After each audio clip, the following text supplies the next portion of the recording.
Area natin dito sa Batarasa. Grabe. Pero mga idol, talagang init na init dito to sa highway ngayon, kaya nagsilong muna tayo saglit. Alauna hanggang mag alas 2 na, oh. Sobrang init. Kaya masilong muna tayo mga idol. Nag-area tayo dito. Grabe.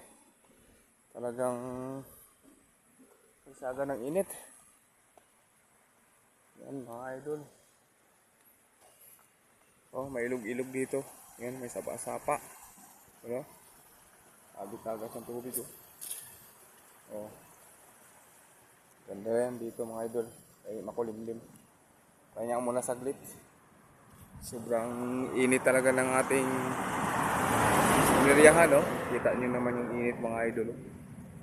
Talagang ano talaga, super init.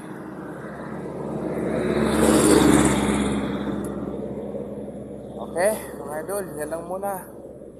Bye bye, see you next vlog.